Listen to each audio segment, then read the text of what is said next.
Hey guys, hope you are doing well. Welcome to AgriSilby.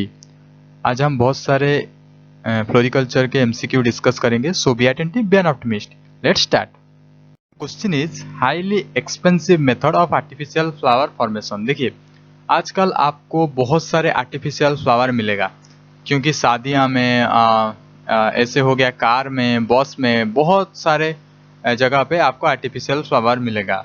इसका advantages यही है कि ये मतलब अगर कुछ लाइव फ्लावर होगा तो उसका एक टाइम पीरियड होगा, उसका एक बेस लाइफ होगा और उसका एक सेल्फ लाइफ होगा. ओके, पर आर्टिफिशियल फ्लावर का वैसा कुछ नहीं. एक बार खरीद ले तो फिर वो तो चलता ही रहता है, उसको आप साफ भी कर सकते हैं. ओके, तो आजकल तो प्लास्टिक से भी आर्टिफिशियल फ्लावर बनाया जाता है, नायलॉन स्टॉकिंग बेस से भी बनाया जाता है, पॉलिएस्टर एंड पेपर से बहुत ही ज़्यादा बनाया जाता है. ये बहुत ही पॉपुलर है एंड बहुत ही ज़्यादा बनाया जाता है.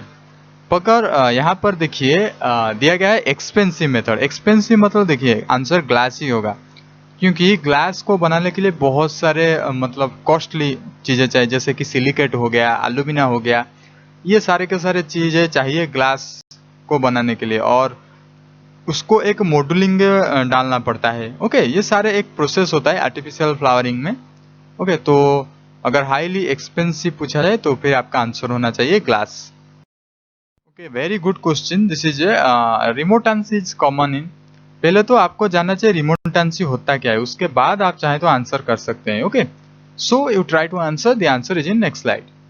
द आंसर इज ऑप्शन है, that is rose. Okay, remontancy मतलब रिपीटेड फ्लावरिंग. एक साल के अंदर अगर बहुत ही बार, देखिए उसका डेफिनेशन आप पढ़ लीजिए, आपको पता चल गया. Remotency is the ability of a plant to flower more than once during the course of growing season or a year.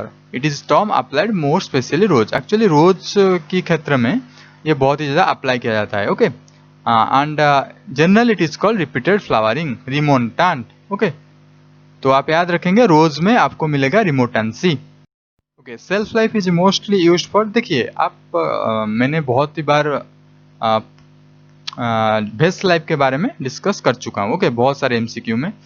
अभी सेल्फ लाइफ आ गया तो फिर आप कंफ्यूज हो रहे हैं, सेल्फ लाइफ क्या है, बेस्ट लाइफ क्या है. देखिए जनरली जो बेस्ट लाइफ होता है ना, वो भी उसी सेल्फ लाइफ की तरह ही होता है, पर हम कैलकुलेट करते हैं जब फ्लावर कट करने के बाद भेस के अंदर डाला जाता है. ओके, उसके बाद भेस लाइफ. जनरली ये कट फ्लावर में पाया जाता है भेस लाइफ, और सेल्फ लाइफ जनरली पाया जाता है लूज फ्लावर में. सिंपल आप याद रखेंगे, cut flower related to vase life, loose flower related to self life. मतलब दोनों का सेम ही है. फ्लावर कितने दिन तक या फिर कितने घंटे तक लिव रह सकता है. Okay okay, remontancy is a word related with. Obviously मैंने अभी आपको बताया कि रिमोटेंसी होता क्या है. रिमोटेंसी होता है फ्लावरिंग सीजन बाय सीजन. मतलब एक साल के अंदर अंदर अगर कितनी बार फ्लावरिंग हो सकता है, जितना ज्यादा होगा हमारे लिए उतना अच्छा है.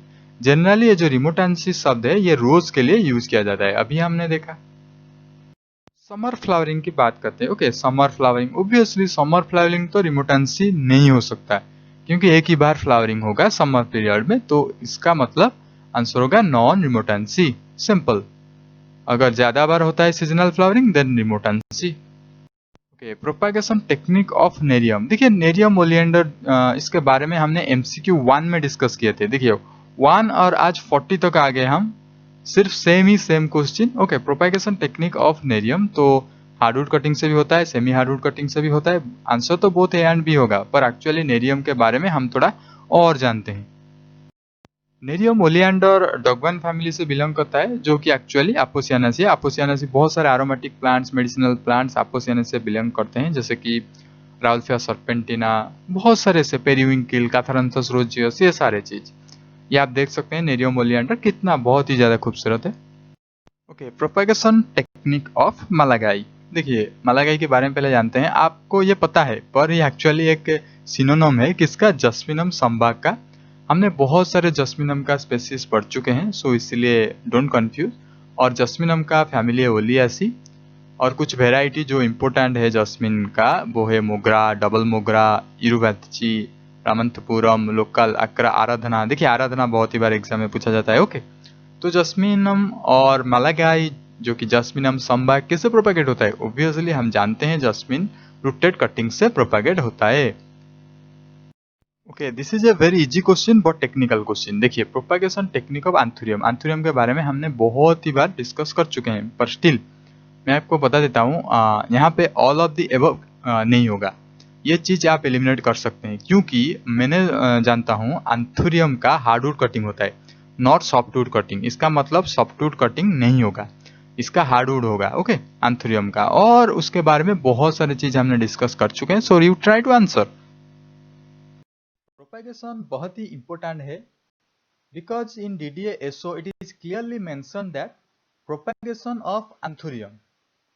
So there are many types of propagation in case of anthurium. First we can propagate through tissue culture, जो कि बहुत ही वाइड स्केल में होता है. If you want to do commercial cultivation of anthurium, so you must go through tissue culture, because in tissue culture in less number of time we can get more number of plants.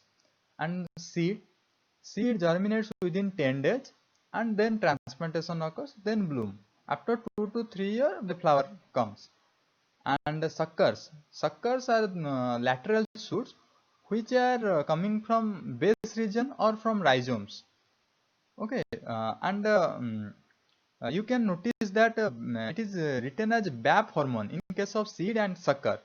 In case of seed and sucker, BAP hormone is essential. What is BAP? BAP is 6-benzyl aminopurine. It is a synthetic cytokinin which is helpful for germination. Propagate anthurium through stem cutting also. In case of stem cutting, first we take a stem portion, top of the stem, and that is inserted in IBA 500 ppm, so that good root will produce. Then after production of root, we go for planting. And you should remember that each cutting should have single eye or bud, so that our planting is successful.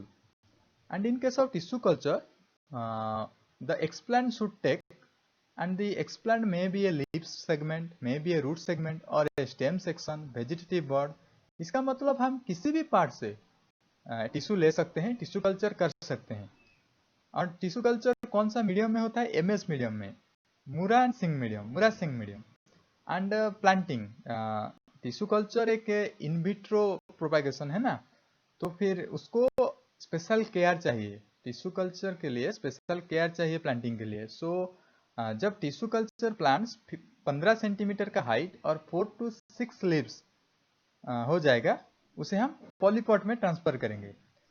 उसके बाद हम main field में planting करेंगे. मैंने जो procedure बताया आपको, उसी तरह ये पिक्चर शो कर रहा है. जैसे कि स्टेम कटिंग हो गया, सकर हो गया, टिश्यू कल्चर प्लांट्स हो गया.